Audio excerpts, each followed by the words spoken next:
So what's up, everybody? Today I'm going to be going through a top 8 deck analysis from the TKETTST, the largest online UniVersus event that we have had thus far over on my Twitch, twitch.tv/TamCardwell. So if you missed it, you're watching this on YouTube, go out and click the link in the description down below. Give it a follow for whenever I go live. We're going to be doing that significantly more often.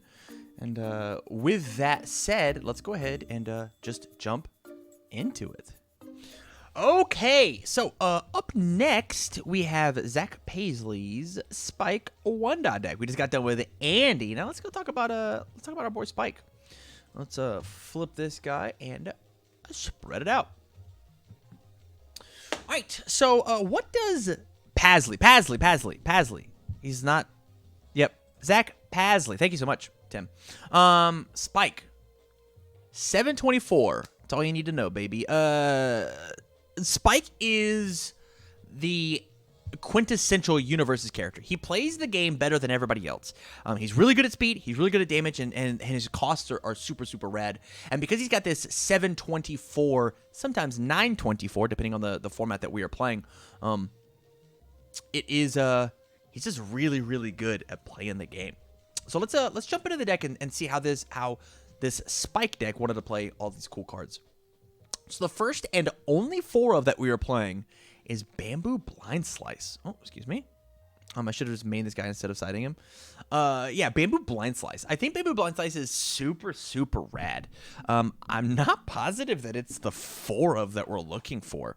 Maybe this deck is, like, looking at it, maybe the whole point of this deck is to be super, super defensive. And I'll say these words, and I don't truly mean them to be just super lame, right? Like, just lame and wait for my opponent to try and do something and then just punish them for it. Because we've got Bamboo Blind Slice, we've got Precise Blow, we've got Scratch Glissando. All beautiful, stunning, amazing pieces. But kind of hard for us to kill our opponent, right? This is not a I'm going to kill you list. This card does not say that. It's in Spike. It is what? A 6 mid for 6? Yeah, it feels like I think this card is really good. I think, like, almost at most this card should be a 2 of index, specifically because we could just go pick it up, guys. This is extra copies of this card. You don't need to play 4 Bamboo Blind Slices in your deck. It's a 2 of at most. 2 of. Speaking of kill you cards, though, like, maybe he's just getting there with Forbidden Moonset. Like, Moonset, as I said in a previous deck analysis, the point of, I don't think you play Forbidden Moonset unless you could pump at least 2 speed on it, and that's what Spike does, is he pumps this big Mondo speed. This is a 5 high for 7 inside of Spike that lifts one of my opponent's probably face-up cards, so I have more face-downs to them, and just kind of kills you. It's very, very good. Another disruption tool, similar to Bamboo Blind Slice, we've got Scratch. Combos with Blind Slice, Forbidden Moonset, Precise Blow, and Swimming Bird, which we'll get to, in order to destroy one of my cool foundations, to stuff one of their foundations into their momentum.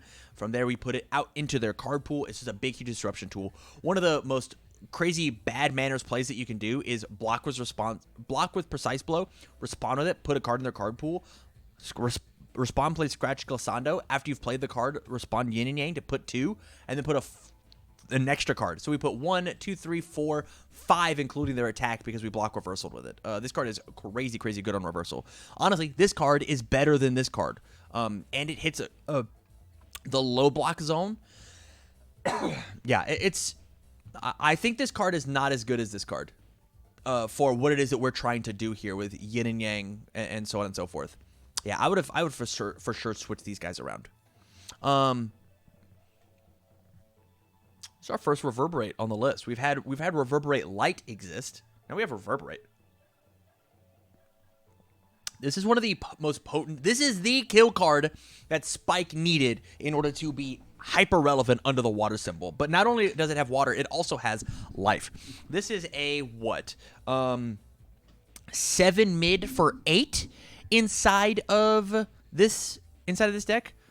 Shane, this is under water. And that card does not have water. It's at Death, Life, Air. So off-assembling would be a little hard, a bit of a risk. Because I can see why he's not playing it. Anywho, yeah, Reverberate is fantastic inside of both Life and Water Spike. And so, I mean, a 7 mid for 8 damage, multiple 2, that they're all 7 mid for 8 because we get to just pump all of these, all for just destroying foundations. Not to mention when we've got this asset, Local Lua, Cecilika and Local Lua is just extra combo fodder for Reverberate. It makes these, instead of 7 mids, are now 9 mid for 8s. Rad. Yeah, this card kills people dead as long as you have the momentum to pay for it, which both Forbidden Moonset and Slay Ride Stowaway, which we will get to, does. Yeah, this card kills people. Speaking of good kill 'em cards, we've got Swimming Bird. Swimming Bird is a excuse me, is kind of the original version of Forbidden Moonset. It just gets really, really big, and it's super, super cheap. It's a 5 mid, 7 mid for at least 6 inside of Spike, but normally it's way, way bigger. You play this super late in your chain as Spike, and it's just the last thing that just dumpsters you. He's just got that gun right in your face, and he blows it up. Yeah, this card is very, very potent, to the point where I'm surprised that I'm surprised that it's just a 2 of. Like, it is apparently lost enough stock with like things like Reverberate and Forbidden Moonset to inside of Spike. It's not his best attack anymore, which is interesting. So what do I think about the attack lineup? I've already talked a bit about Bamboo Blind Slice, Scratch. Besides that, there's no obvious water cards that I'm missing. Yeah, my personal opinion is I'm a big fan of Double Precise Blow, specifically because of the actions that we have, right? Like, we don't need 4 of this and 3 of this. So maybe we could cut this for an extra Swimming Bird to try and do more attacky stuff. We could cut this for an extra Swimming Bird and then this for a Scratch. And then I think that would actually be the lineup that I ran, right? 4 Swimming Birds. So I've got Swimming Bird, Reverberate, and Forbidden Moonset, because a 7 damage 4 diff is basically fatality, right? For getting myself a momentum. Like, it's so hard to block a 7 speed attack even when it's mid. It's so hard to do that. That's actually difficult. They have to put real resources into it. So onto his actions. We're playing 4 Yin and Yang, which picks up Bamboo Blind Slice, great. Picks up Scratch, even better. Picks up Precise Blow, wonderful. Not quite, probably the worst option. But yeah, it's fine. It's a good card. Not to mention the combos that we've talked about with being able to block, reversal, Scratch, reversal, Yin and Yang. It's super, super good. Really, really, really, really, really rad. We have an off-symboled card, so all my new kids out there, make sure that you are being safe when you play this card. Of 4, Know the Power of the Abyss. I hate this. Why are we playing 4 of this card? This card is not as good. This card should not be a 4 of in an off-symboled deck. This card should not be a 4 of in an on-symboled deck, honestly. Discard top 10 to go find your Precise Blow is amazing. Discard top 10 to go find your Scratch is amazing. It is not a 4 of. This card easily could have been double bang, and yeah, thank you, Shane. Could have been double bang, and you would have seen way more mileage out of it. I love the fact that Know the Power of the Abyss is inside the deck. It should not have been a 4 of. Yeah, being able to 0 speed out an attack, go find Precise Blow, ruin somebody's day feels great, but we don't need 4 of it. We don't need 4 of it for sure. If you feel like you need 4 of it, maybe sideboard 1 more, maybe. But with Spike giving minus speed, Local Lua giving minus speed, where is Generous Gambler? Where is that card? That is not a card in here. Full stop. Where is Generous Gambler? Huh. I guess we'll get to it, but man, there's no Generous Gambler in this deck. Kind of weird. The card combos so well with Local Lua, which we'll talk about right now. Local Lua gives you a free momentum if you don't have one. Spectacular for Reverberate. You can easily, on a turn, go Forbidden Moonset, steal a momentum from your hand. Forbidden Moonset, flip with Local Lua, steal momentum with Forbidden Moonset, Reverberate for multiple 2.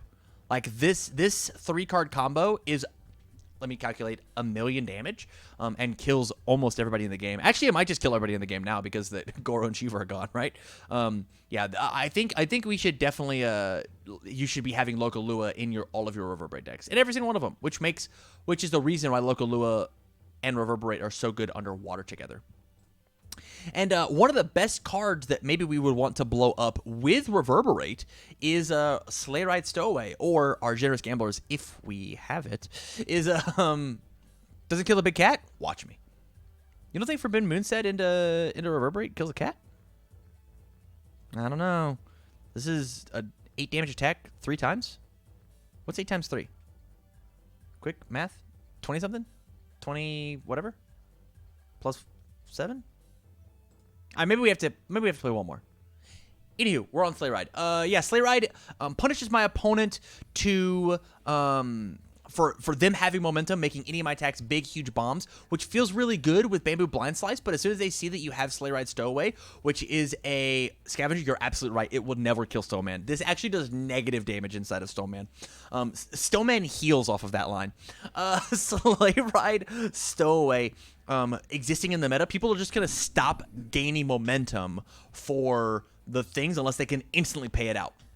Sleigh Ride Stowaway does what Jeddah did for an entire format, what Twinkle Murdoch did for an entire format, because I'm not over here looking to get smacked for plus 8 damage, which was what we saw inside of a tournament, just for wanting to keep cool momentum for multiples or powerfuls or EX or whatever. People are just going to be getting rid of it. In addition to that, after it gets entered in your discard pile with destruction off of Reverberate, or preferably off of Generous Gambler, we get to steal a momentum. So I could possibly, late in the game, Reverberate multiple 2, grab my Sleigh Rides multiple 2. Yo, super cool ability. Super cool play that we have not looked at. You ready? I'm actually going to copy all of these cards because it matters to me. All right. So let's come over here real fast. Here's a fun interaction.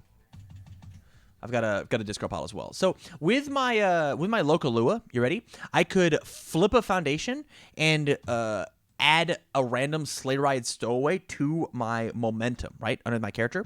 When I Reverberate, I discard my momentum to pay the cost of my reversal. I respond with Sleigh Ride Stowaway, removing it, grabbing a free momentum. Hold on.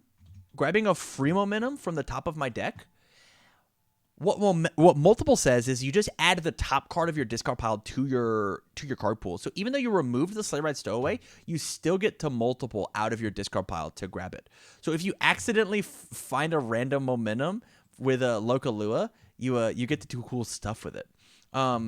Interesting play to do with something like the Hiei attack that says discard a momentum, take any card you want from your, if it hits any card you want from your momentum, and then add it to your momentum. Jigen something. I'm sure all those cards say Jigen or Jagen. But yeah, I think this card's got such neat interactions with everything that it wants to do. Super cool. Up next, we've got Royal Bodyguard. This card is exactly on the same line as Precise Blow. It does Precise Blow, Scratch Glissando, Yin and Yang things. Very, very strong, and it's a good use of that free momentum that we get with Local Lua. Yeah, these cards, if you're not reverberating people with a Local Lua momentum, or the Moonset momentum, you've got a very easy momentum outlet with Royal Bodyguard. This card, and this card, and this card, and this card, and this card, they're all kind of a match made in heaven together. Up next, we've got 4 Ageless Wise. I want my Local Lua to stay on the board. I want my Royal Bodyguards to stay on the board. I want my cool cards to do cool things. And so if my opponent attempts to negate and, more importantly, destroy my stuff, I will cancel that ability. Stops things like Forbidden Moonset. Cards, fantastic. Cards super, super good. We're playing 4 Greatest Combatant. Not only is this card great stat-wise, it's a 1/6. It also is free damage, pump, and negation. Just a little extra spike 1 energy. The reason we're playing 4 Greatest Combatant is actually because we are playing 4 Know the Power of the Abyss, because the main thing that we want to pick up with Know the Power of the Abyss and Yin and Yang is Precise Blow, because we block, stuff that card. Now, not only does Spike have -1 on everything, all of these, it's possible to have -5 on stuff, all for blocking one of their things, which, when you assemble that kind of a line, is very, very strong. Up next, we're playing 3 Fusion Refusal. I vehemently disagree with this choice. This is such a panic button that doesn't need to exist inside the deck. Adding your card towards progressive does not necessarily matter inside of this deck, even a little bit. And the +2 or -2 damage playable while committed, honestly, is just not worth the slot. It just doesn't quite do enough in the synergy of the deck. Zach, I see why you have it in here as the emergency button. It's just not needed, man. I just don't think you need it. There's probably a better 1/5/3 high block. There just probably is. Up next, we've got Triple Pure of Heart. We've talked about it in other analysis before. Beautiful for turning off my opponent's key assets. Turning off Cassandra Owl Shields, turning off opponents' Local Luas, turning off opponents. If you absolutely need a big TK mastery. If my opponent has a TK mastery on the board, you just first enhance TK, target the TK mastery. They can't use it, and then you pump stats on stats on stats on stats on stats. I've run out of stats. Yeah, you pump all of those. And it's very, very good. Excuse me, on stats. I think I said this one. Pump a bunch of stats. On stats. Innocent Breeze. Enhance commit. Your attack gets +1 damage for each card in your card pool. Response flip. After an attack resolves, flip it, play ball committed. This card is just combo hate. I can't see a specific thing inside of the deck that we care about, except for maybe Dark Chirito hosing our Bamboo Blind Slice. But we can take and just block it, the Dark Chirito, with Precise Blow. Maybe Zach has an issue with Dark Chirito, that like a personal issue, so he just hates that card. But this card's mainly here for just stopping cool combo stuff. Innocent Breeze and Precise Blow do the same job, so maybe we don't even need this card because we're playing triple Precise Blow and quadruple Know the Power of the Abyss. If these were replaced with Bangs, I could easily see double Chirito. Or excuse me, double Innocent Breeze. I read chat. Chat just said Chirito. Double Innocent Breeze in order to stop the cool combo stuff. Just my opinion.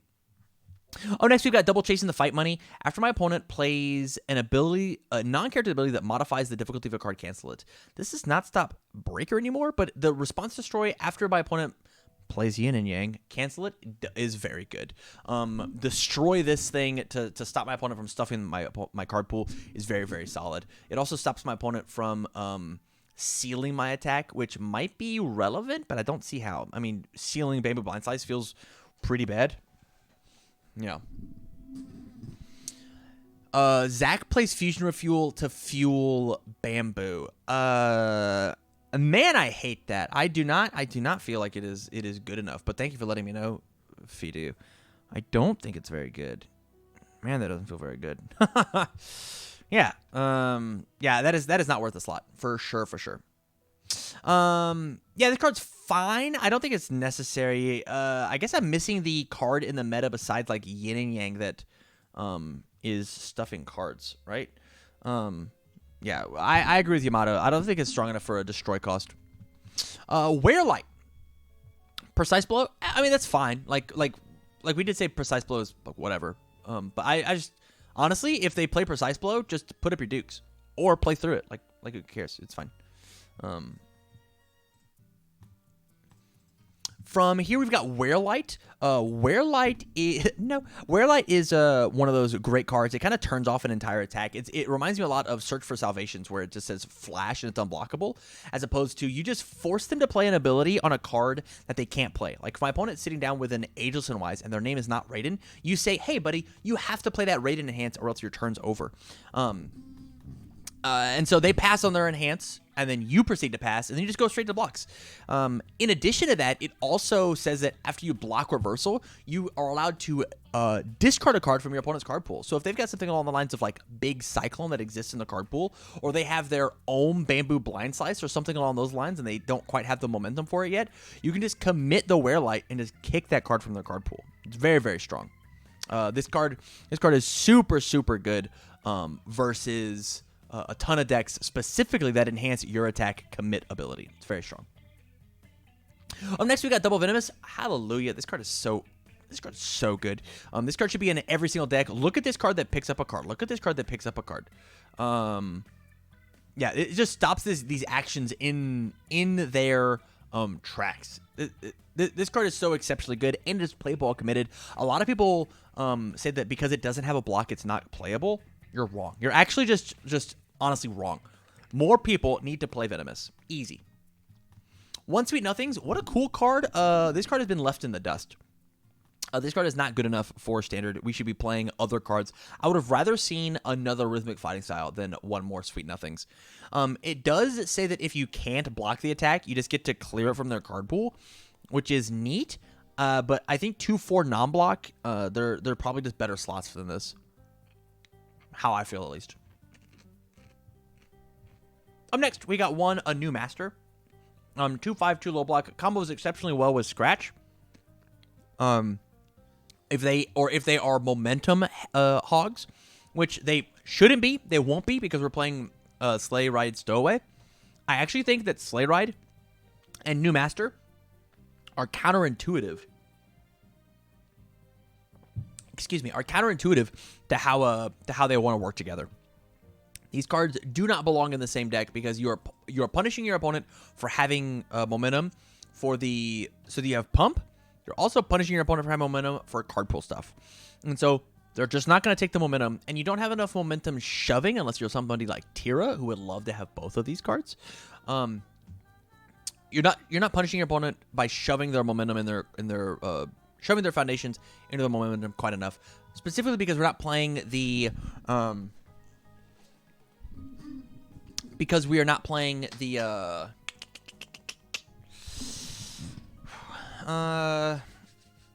the 1/5 Jolly Gloomy, I think is the name of the card.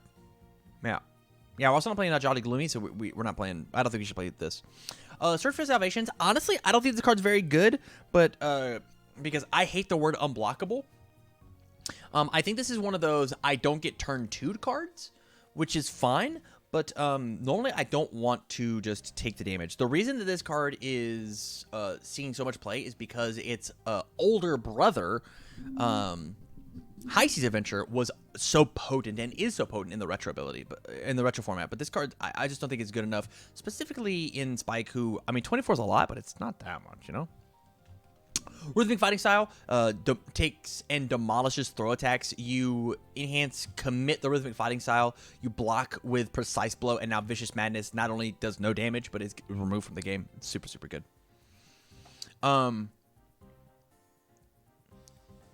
Scavenger. What I'm saying is your opponent won't keep the momentum. They won't keep the momentum, and so this card is good because it is +2 damage all by itself. But this card is nothing because my opponent won't take the momentum because they're afraid of this card. They see this card and they go, oh, I'm not taking damage. Or I'm not taking my momentum. And so now this card just doesn't do anything.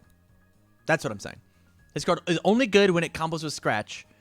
But Scratch already does what this card does. Up next, we got Rashida Artica. This card's fine. I like this as an emergency button over Search for Salvations, although it is unique. Like, this card and this card actually do the same job, except this card has a block, right?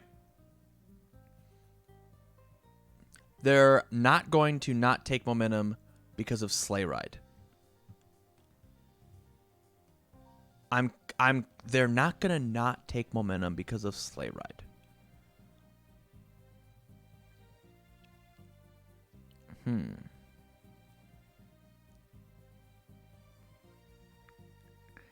Yeah, guys, I don't understand it.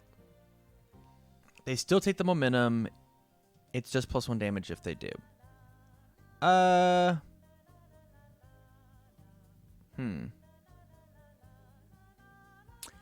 guess if entire, I'm allowed to be wrong. If chat disagrees with me, I know that when as somebody who sat down across against Jeddah, +1 damage or -1 damage mattered a million times, right? Sleigh Ride isn't enough of a deterrent. I don't know, man. If I was playing a Sleigh Ride, I just wouldn't take momentum. I just wouldn't care about it. Or I would take so little momentum. Like Sleigh Ride plus Scratch plus this, I just don't take any. Which now this is a dead card. That's what I'm saying. Anywho's, my last card, Evening with Grin. It goes and it picks up Know the Power of the Abyss, which goes and picks up any of these cool reversal cards, which is great. I love this as included one of. It easily, you could just replace Search for Salvations or a New Master, which is terrible, the worst card in the whole wide world, with a second Evening with Grin, and I would not complain about it. And then you're allowed to cut these down to a 2-of because you're allowed to go pick them up with this thing. So yeah, overall, I think this Spike deck has a lot going on for it. I think it needs to hedge up its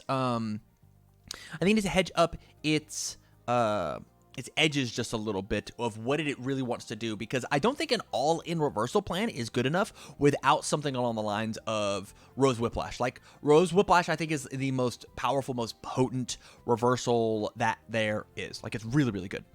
So yeah, Saber31, hey Tam, I just wanted to ask as a UK player, if the Christmas cards were going on redemption or something, missed most of the tournament, so thought I'd ask. Actually, Saber, I don't know. I don't know if they're going up on redemption. I would not be surprised if they...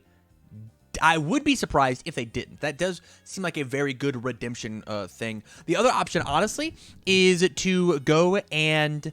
RochesterCCG still has Christmas cards. So if you are down, go talk to Sean O'Brien and see how you can go and get yourself some Christmas, some cool Christmas. Barry, thank you for the compliment, man. I appreciate it. I do have new hair. Hey, look, bang! Yeah, sideboard time. So sideboard is a lot of actions. Double bang, double out of your league, double prepare to fight. So canceling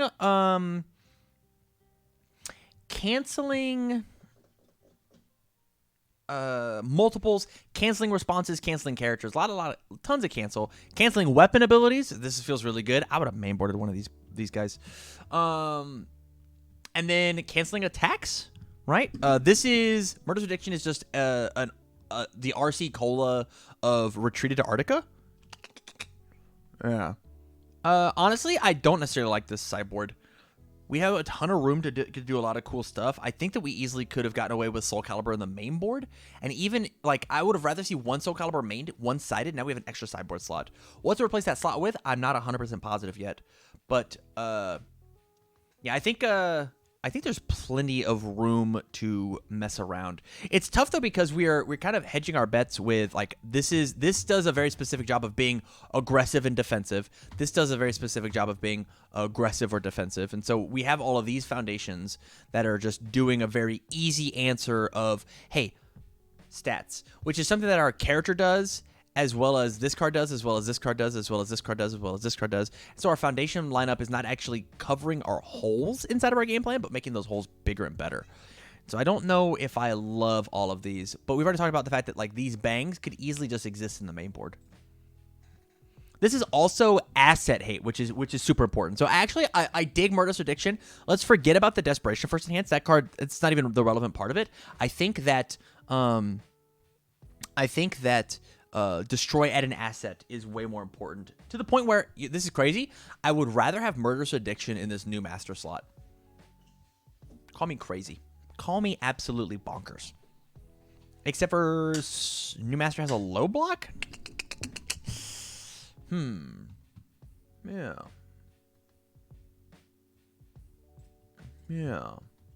But yeah, chat, whether you're here or out on YouTube, let me know down in the comments down below. What do you guys think of Zach Pasley's Spike deck? This is it is a good one, and I think with more tweaking, you can easily have this deck win.